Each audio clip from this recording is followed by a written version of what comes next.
What's up, everyone? Welcome to the Nice Catch Podcast. We're here to catch you up on all the latest football news and analysis. I'm Baden. And I'm Hank.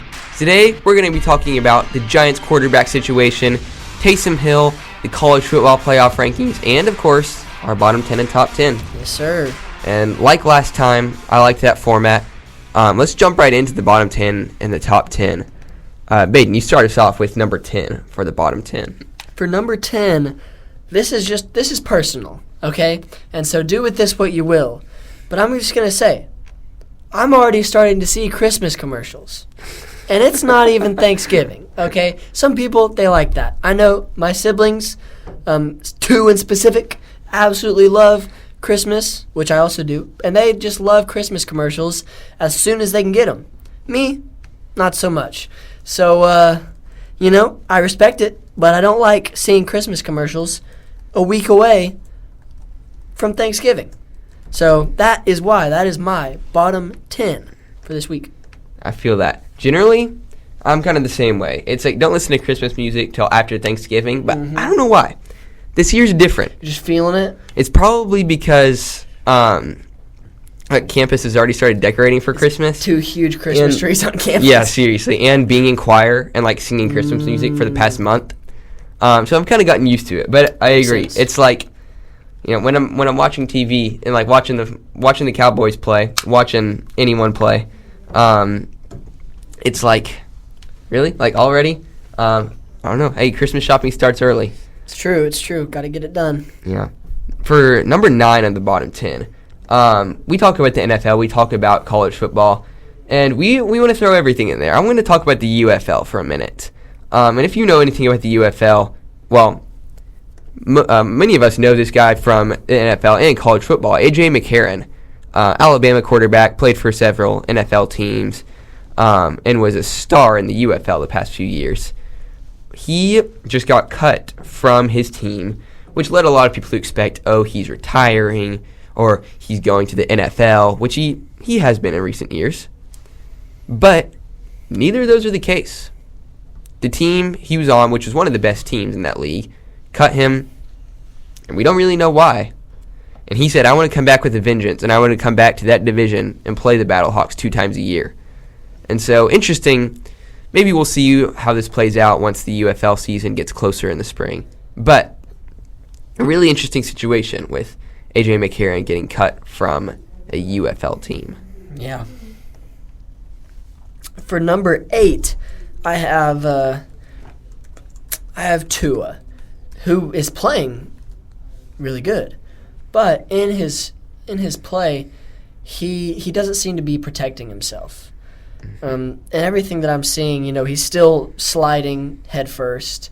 He's playing hard. He's jumping in there to make tackles, but in his situation, he has made the decision to play, which is his decision, and. But you got to protect yourself, and still seeing a lot of decisions and game time moments where you just see him kind of throwing his head out there and not really protecting himself. So just hoping that he'll want him to continue in his career if that's the choice he's making. Don't want to see any more serious head injuries. So just making good decisions, having people there, having his back and in his ear, just making sure he's being safe. And, of course, if you're going to play football, you got to play football 100%. The moment you kind of start to back off, that's how you get hurt. But there are wise decisions you can make to protect yourself, especially when it comes to head injuries. Mm-hmm. So that's definitely that's my bottom number 8. Yeah. It's funny to see all the Dolphin Stadium cheering whenever Tua decides to slide. Yeah. For number 7, how many of y'all have ever thought about wanting to be a D1 college football head coach? Well, there's an opening online right now that you can apply to be the head coach of Kennesaw State. And their season has been interesting. They're one of the worst FBS teams. They have one FBS win in history, and it was earlier this season against Liberty, who was undefeated at that point. We mentioned this team, Kennesaw State, being because they're the best team in Georgia because of how college football works. Exactly. The whatever law that is, the communicative property, something like that. I'm not a math major. But you can be the head coach of Kennesaw State. If you apply and they choose you, hey, there you go. Maybe cool for us, but probably not cool for Kennesaw State, I'd say. Absolutely not.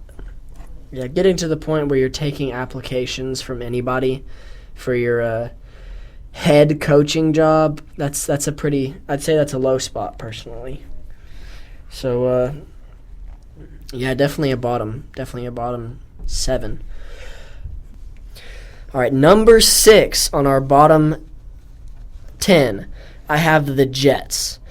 We expected the Jets to be one of the contender in the AFC coming into this season. They got Aaron Rodgers. We've seen through Tom Brady the expectation of a veteran quarterback coming in onto a new team and taking them far, leading them to the Super Bowl possibly. There are people that thought the Jets were going to the Super Bowl, and they are not, ladies and gentlemen. The Jets have not been executing. Fake news. You're fake news. No, the Jets have not been executing at all. They've had, I would say, one really good game where you saw against the Texans, wow, this looks like an Aaron Rodgers team. But otherwise, they just have not been executing to the level that everyone expected. And now you have head coach being fired. The Jets are falling apart. Mm-hmm. And, yeah, that's definitely on the bottom list. Definitely. Yeah, you lose your GM now, too, and it's like, well, Aaron Rodgers is going to be the last man standing. They're getting everyone besides Aaron Rodgers out of there. Now, if nothing changes, now you got to start to look and think, does the problem go beyond the coaching and the managing? Yeah, we'll see. It's been an interesting storyline for sure. Mm-hmm. Another storyline that was interesting and now has fallen apart is Navy. It started out really good. We were hoping for an undefeated Army-Navy game with playoff implications. It may still have playoff implications for that team on the other side of the ball. But Navy now has lost 3 of their last 4 games. Obviously, they lost to Notre Dame, and it was a much bigger blowout than I expected it would be. But then they lost to Rice. And they just have not been playing well the past 4 games. They have 1 win in those games. But just sad to see a storyline like that fall off so quickly. Yeah. Number 4, I have the Texans and the Lions. That game was going to be big. I mean, 2 of the best offenses in the league and 2 absolutely amazing quarterbacks. And Jared Goff, MVP, front runner, I'd say, and he threw 5 interceptions. Mm-hmm. A combined 8 interceptions that game. 5 from Jared Goff and 3 from C.J. Stroud. And, I mean, that just was unexpected. The game was still fun to watch. I mean, a good defensive game. But that level of inconsistency and just the interceptions just caught me off guard. Not expected. Definitely not the execution that we have seen from the 2 teams. Mm-hmm. Yeah, it's funny to see the Lions' win percentage be up for the first 5 minutes and the last 5 minutes, but Texans' win percentage up everywhere in between. That's crazy. Yeah, definitely brings Jared Goff out of the MVP conversation, I'd say. Yeah, he was in there, as he should have been. I mean, he was playing out of his mind with throwing as many touchdowns as incompletions. Mm-hmm. But after that game, I think there's other players we need to look to for that award. Absolutely. Number 3, we don't like to repeat on the bottom 10 or the top 10, but we want to get you new things in here. But this is one that I think is on another level. This is one that we kind of have to talk about, have to mention. Their new level of bad. They fumbled. They recovered their fumble and tried to advance it, and then fumbled again, and the defense took it for a touchdown. Before this primetime Monday night game, an in-state showdown, part of their roof fell off. And this team is the Dallas Cowboys, if you hadn't figured that out by now. Yep. And Jerry Jones, his decision-making is kind of confusing me. Whenever I look at the Cowboys, I try to get inside Jerry Jones' head and think, okay, what was he thinking when he made this decision? He's the GM and the owner, so he makes the team decisions and the money decisions. which, as we've seen, doesn't really turn out too well. Because you generally favor one or the other, and he's kind of favoring the money. We see the Cowboys are the most valuable franchise in all of sports, but they also haven't won a Super Bowl in the past almost 30 years. So my hypothesis, maybe a conspiracy theory, you may say, it would not surprise me if Jerry Jones was trying to, call it what you may, maybe call it tank this season, to fire Mike McCarthy, to have an excuse to fire him, and to hire someone else who would make him a lot of money. Mike McCarthy, he wins games most of the time, but he's not the kind of head coach that people are going to pay to watch. I mean, you look at the Lions. Part of the reason they're so entertaining is because of their coaching. But their coaches are also really good. A coach that I'm thinking of here, who has ties to the Cowboys, is Deion Sanders. Maybe the Cowboys will fire Mike McCarthy, maybe draft Shadur, draft Travis Hunter, draft Shiloh Sanders, and then hire Deion Sanders. Great monetary decision for Jerry Jones. People are going to pay to watch Deion Sanders, even if they don't love the Cowboys. Is it going to help the team out? I don't know. We'll see. This is a conspiracy theory that I could definitely see being true.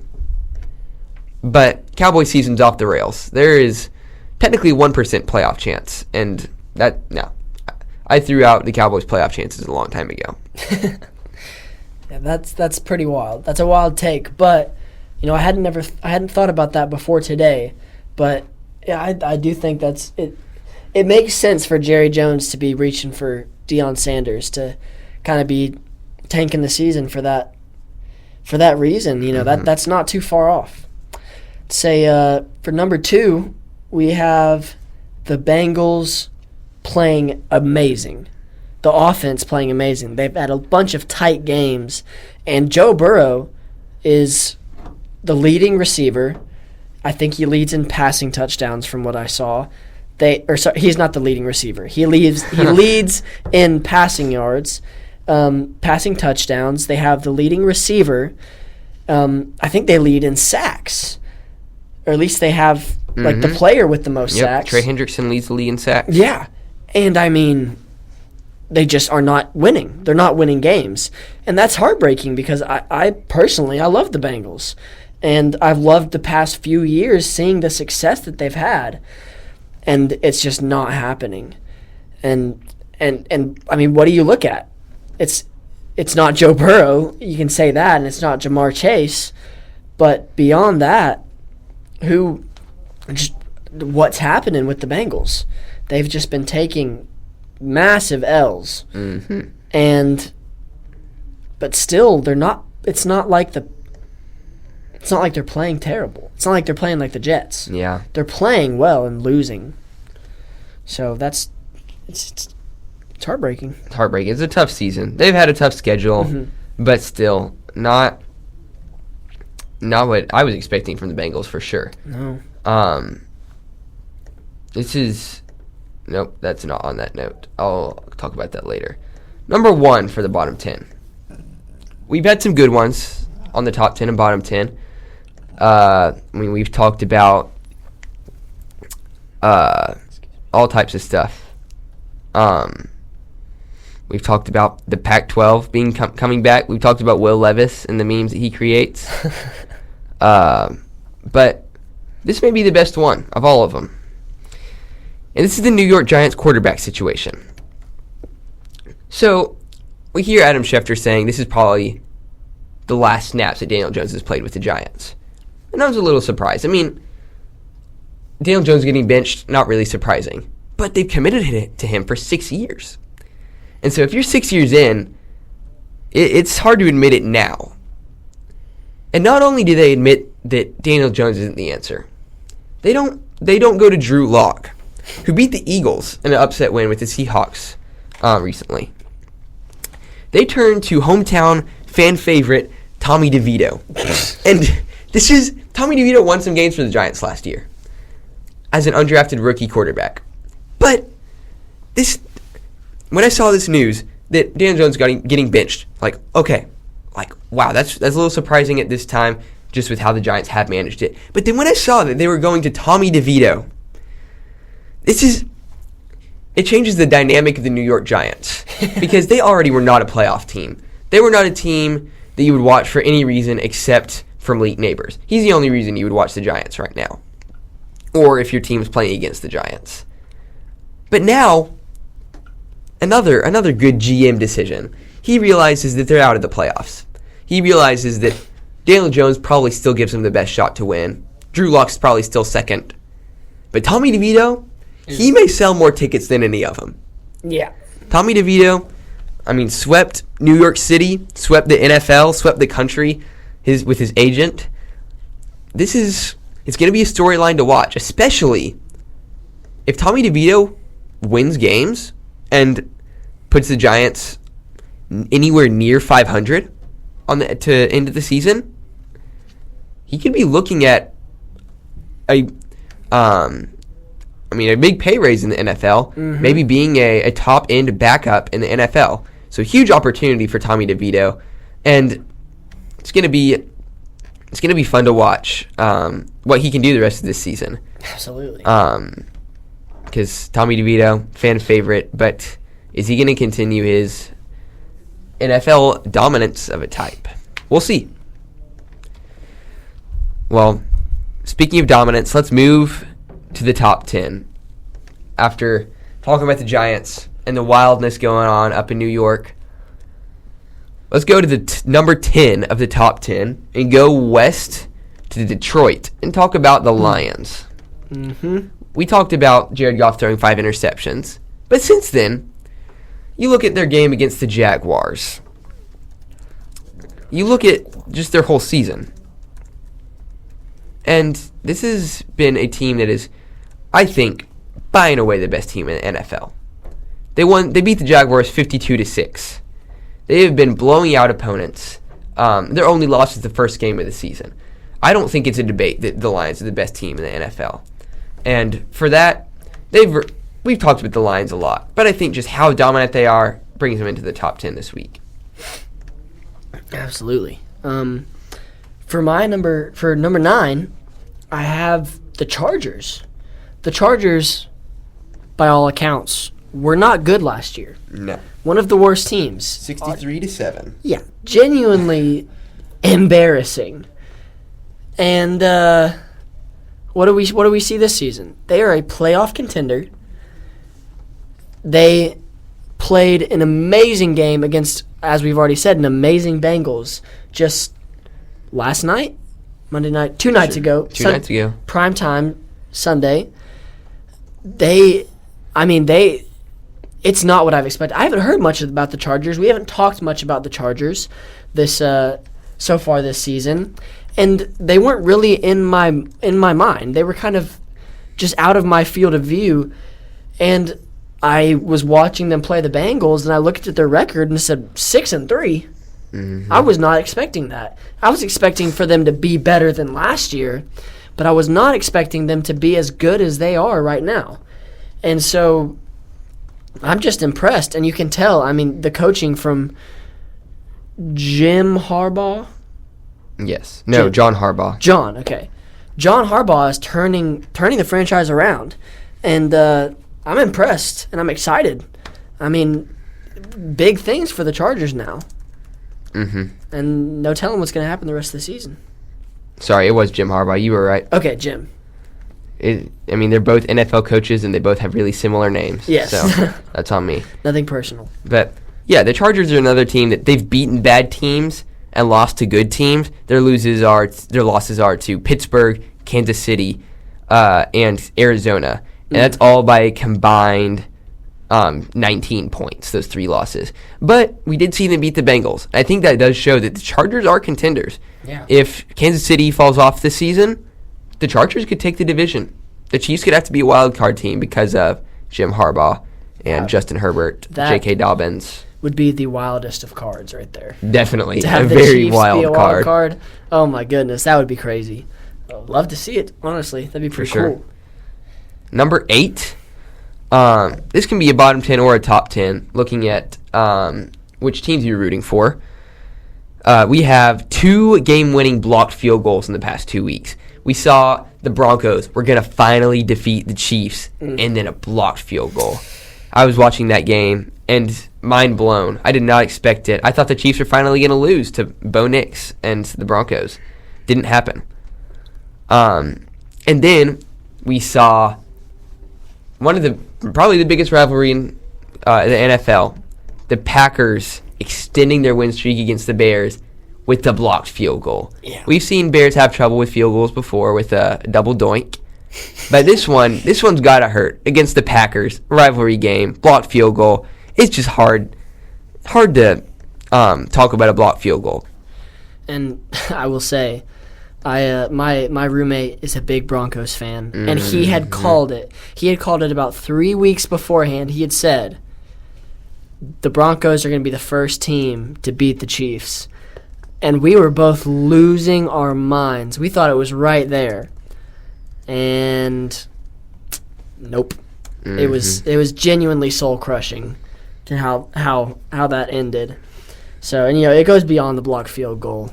If you're in the position to have to win it with a field goal, then you probably did some other things wrong. True. But oh my goodness, absolutely heart-wrenching to see that field goal get blocked. Just being in the presence of a diehard Broncos fan, which past couple seasons hasn't necessarily been easy.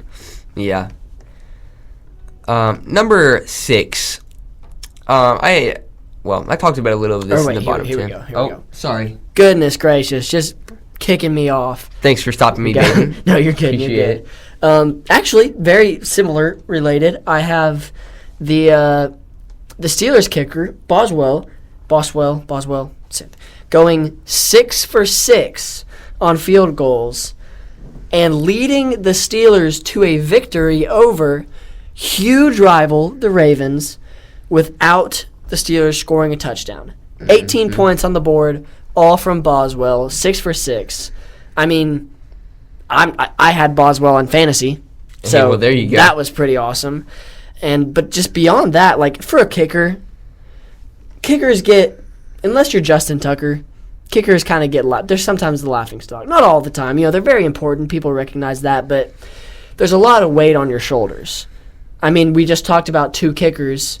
It's not necessarily their fault. The kick was blocked. But on their play, the moment where they shined, the game was ended, and they lost. Mm-hmm. So for Boswell to come out there and literally lead his team to the victory, the kicker led in scoring.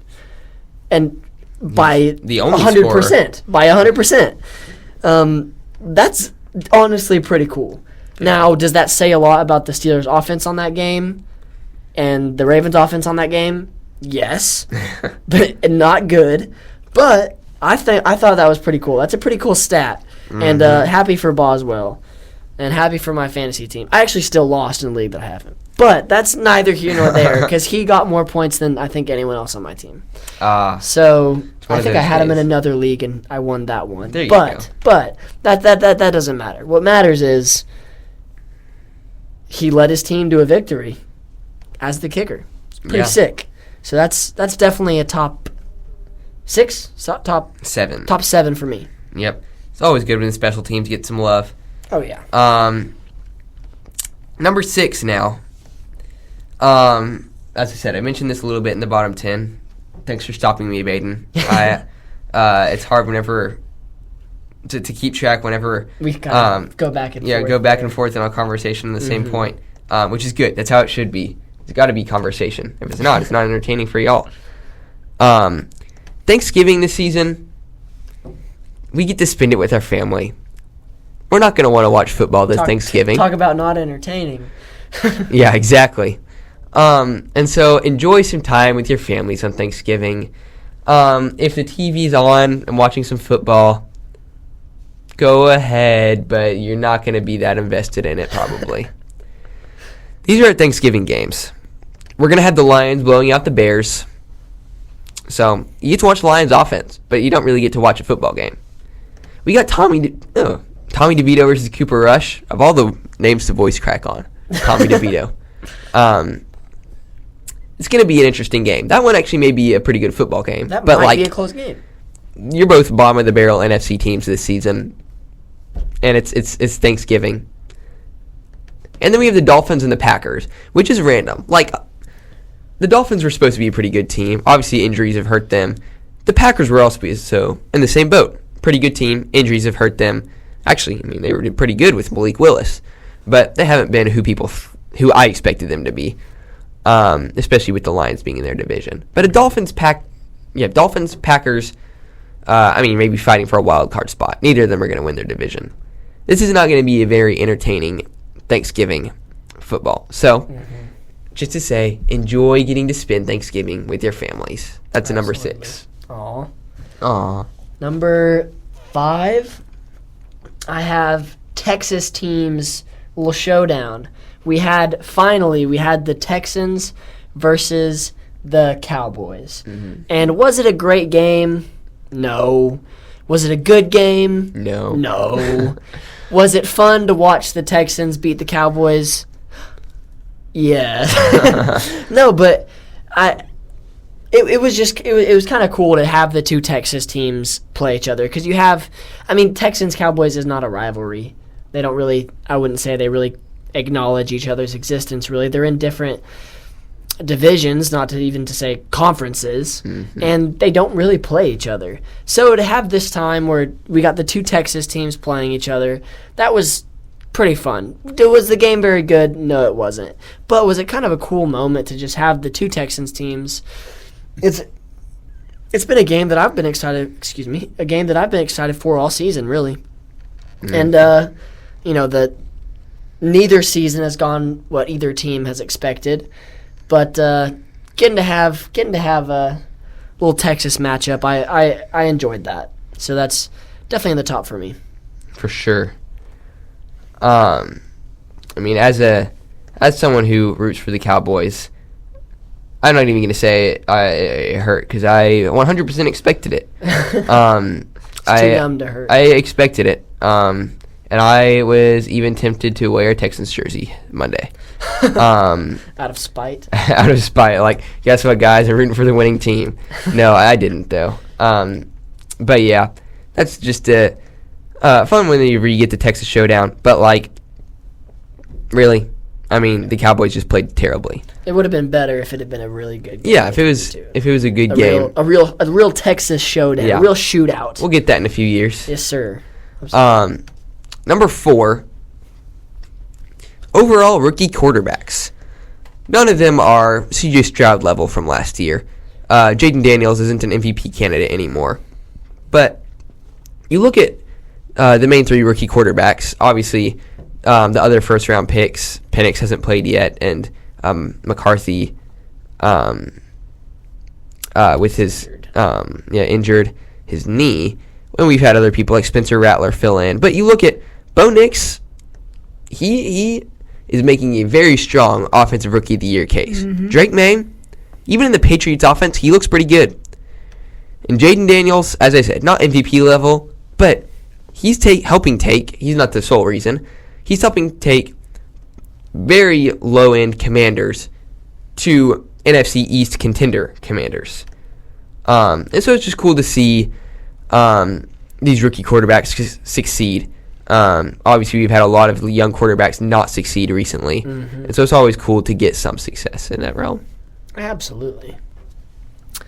For number 3. 2.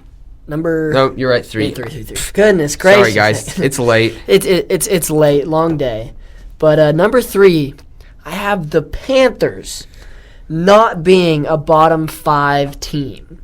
Somehow. Who would have thought? I would have thought that the Panthers would be getting the first-round pick. Yep. But no, the first-round pick right now is Jacksonville, 2nd, Tennessee, 3rd, Cleveland, 4th, Las Vegas, 5th, New York Giants. Nice. The Panthers are not a bottom 5 team. And that, if you had told me that, 3 weeks ago, I wouldn't have believed you, because it wouldn't have been true. But it's not like they're good, but they're not the worst. Which, is that great for them to keep going down the line in the draft pick? No. But, I mean, I think it's it's a big step up from where they were last season. And so, will they keep winning? Probably not. Could they get 1 or 2 more wins in? I think it's possible. But, yeah, I thought that was kind of funny, just that the Panthers are doing not good, but better than expected. Mm-hmm. Definitely. Always interesting to see a team we think of as really bad actually do okay. I thought that with the Giants after Week 3. The Giants get a Week 3 win, and then they're back to where we expected it to be. Right back. One surprise from this week is the Swiss Army knife of the NFL. Taysom Hill had an insane week. 41 fantasy points for technically a tight end. I feel like he averages about as many points as a tight end, but he plays more of a running back position or everywhere position. He's a Swiss Army knife. Swiss Army knife. I remember a few years watching him block a punt and then catch the receiving touchdown at the end of that drive. Yep. But this game, 7 carries, 135 yards, and 3 touchdowns. And one of those was a 75-yard touchdown run. This guy, he can do it everything. Whenever you get Taysom Hill the ball, the Saints generally end up doing pretty well. Mm-hmm. He, as we've seen, you probably don't want him as your starting quarterback, but this is the kind of guy that just changes the dynamic of an offense, changes the dynamic of the field. All of the defense has to recognize that he's there and know that the ball could be going anywhere. Exactly. He can pretty much do anything. We're gonna see him playing center in a couple games. Probably, just like Ezekiel Elliott. Exactly. I didn't say that. All right. Whoops. Number 1, to finish it off, the moment we've all been waiting for this season. The Chiefs have taken their first L. And not only have they taken their first L, but we saw the Bills dominate, at least in the fourth quarter. It was a close game, don't get me wrong. Close game. And a good game on both sides. But the Bills just, Josh Allen just, he dominated that game. Mm-hmm. And of all the teams to end the Chiefs streak, it would be the Bills. It would absolutely be the Bills. And so hopefully they didn't get their win out now, and then we get to the playoffs and the Bills lose. Yeah, exactly. Because that sometimes seems to happen. The last time the Bills beat the Chiefs in the regular season, the Chiefs went on to win the Super Bowl. So hopefully we're not seeing that personally. So I'm sure some of you would like the Chiefs to win the Super Bowl. But the Chiefs have got their first loss of the season. We're all on even terms now. Not even, but everybody's had a loss. Mm-hmm. And so it does. And for the Bills to be the one, if it was a fluke win and the Panthers beat the Chiefs, that doesn't necessarily move that much around. But for the Bills to be the ones to hand the Chiefs the first loss, that says something. That says something in the NFC. That changes things. The AFC. That changes things. So, as you have seen and will see through my recent Super Bowl predictions, I'm happy to see this outcome. Mm-hmm. And who knows? Maybe Carolina will hand Kansas City their second loss. Their second loss. With the type of coaching that the Chiefs have, I don't expect that. No. But and y'all will all get to watch just because it's a nationally televised game. Black Friday, Chiefs versus Raiders. Last Black Friday was Jets Dolphins. We saw the 100-yard pick six from Zach Wilson. But maybe this Black Friday game will be just as entertaining. Or maybe you'll watch Boise State or Colorado who are playing that Black Friday. I think I might know which one I'd choose. But that's what we got for bottom 10 and top 10. Some wild stuff. But before we move into our Super Bowl picks to finish off, I want to talk about the college football playoff rankings. So we've had a couple of these, and some of it makes a lot of sense. Oregon, I think, deserves number one. They haven't had as dominant wins. Only 10 points over Idaho, 3 over Boise State, who is a very good team, beating Wisconsin by 3, barely, after getting an interception on what could have been the game-winning drive. Beating Ohio State by 1, but that's Ohio State. So Big Ten will be interesting. I think Oregon deserves that number 1 spot right now. But we'll see with Indiana and Ohio State and what Penn State does to finish off their season. But, so I like that. Number 3, Texas. I think it's too high. Yeah. You look at what Texas... I don't want to say that it's too high, but I agree. I think it's too high. You look at what Texas has done this season. They barely beat Vanderbilt. Granted, it was from 2 tipped interceptions. But the win against Michigan doesn't look very impressive anymore. Sure, they were number 10 at the time. Win against OU, it's not really impressive. You only beat Arkansas by 10 points this past weekend. And everyone else you've played, you look at UTSA, who I thought was going to be a good team. They're not. Mississippi State, UL Monroe, and then it's much more a blowout than 30-15. Georgia dominated that game. And so Saturday, November 30th in Kyle Field against Texas A&M is going to have big playoff implications, I think. Because if A&M wins that game and beats Auburn, I mean, that could be a trap game. Then A&M's in the SEC championship. But if Texas wins, I think there's a good chance they're in there. And we'll see. Because I think they're overrated. But if they finish out strong, then they could be in again. Yeah. But SEC, as I said, is going to be a wild race. We have 5 SEC teams in the top 15. Texas, Bama, Ole Miss, Georgia, Tennessee, and A&M. Sorry, that's 6. In that order. So that's going to be a wild race down the line. Big Ten, it's going to be a little interesting. Big 12, BYU, Iowa State, both have losses now. It's going to be interesting to see who wins that battle. ACC, Miami and SMU are tied for first in there right now. And we could see a team like Louisville maybe finish strong if SMU and Miami drop some games. And Clemson's had a sneakily good season too. So, but what I also think, my favorite thing about this is that Boise State, as of these rankings, is in a bye week. They are a higher seed than whoever will be first in the Big 12 right now. Will it stay that way? I don't know. But I backed Boise State since episode 1 of the college football season. It's true. And I'm just going to say it. And was it because of the run game? No. But this is a team that I think college football is better and Boise State's better. Like, there are just some teams like that. Boise State's one of those teams. Army is another one of those teams. And they're good this season, too. And they're a team that if Boise State gets upset, Army could take that spot. Or Tulane has had a sneakily good season as well. Tulane is in the college football playoff rankings and could jump in. I think Boise State has it pretty much locked up, with their only loss being 3 points to the number 1 team. But it's going to be a down-to-the-wire wild race for the conference champion spots and for the at-large berth spots. Absolutely. So I'm really looking forward to this. That would be crazy to have A&M in the... I would not have seen that. No, but... I would not have picked A&M. Hey, who knows? But hey, yeah, no, I'd back that. That'd be pretty cool.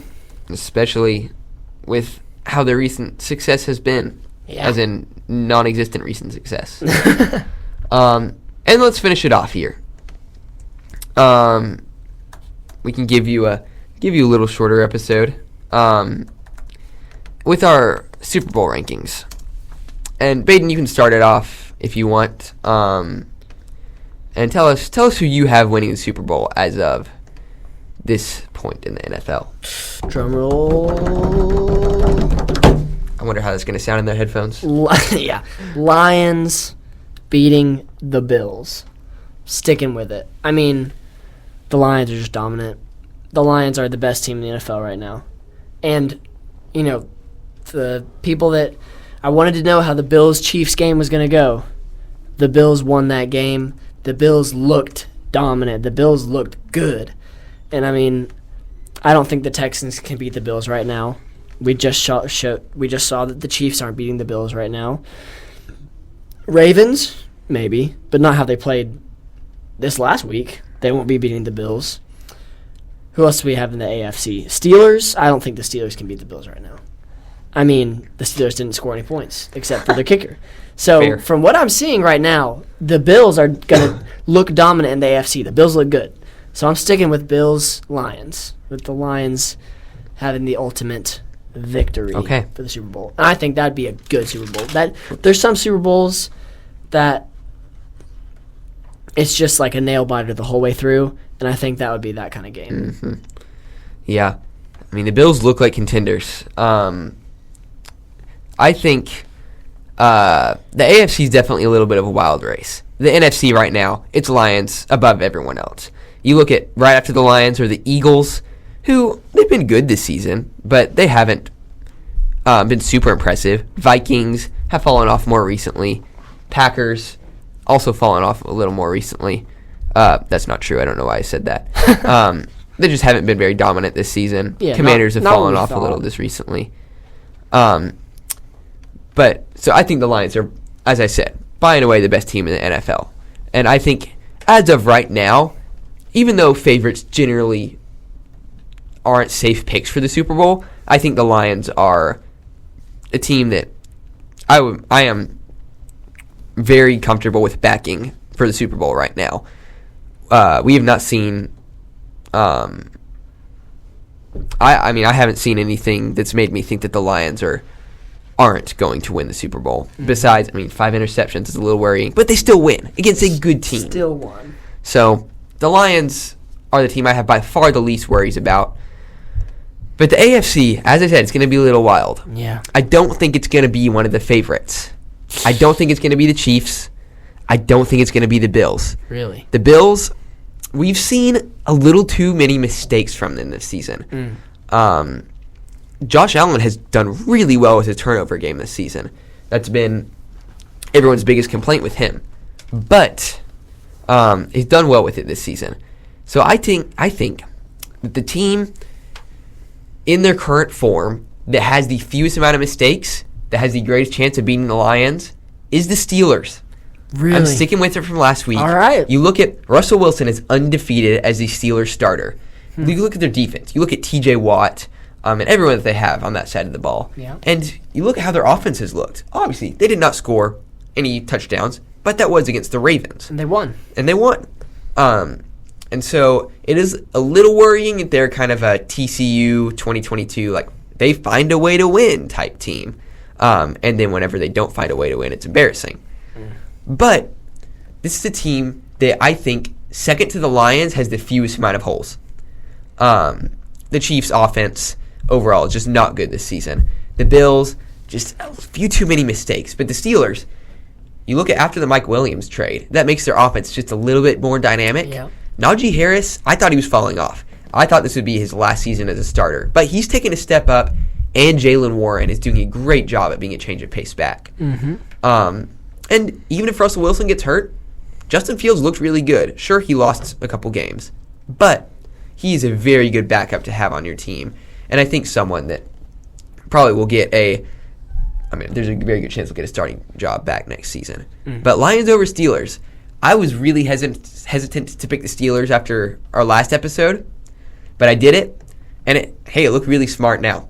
So Not hesitant anymore. Not hesitant anymore. I legitimately think at this point in the season, this is the best option that we have.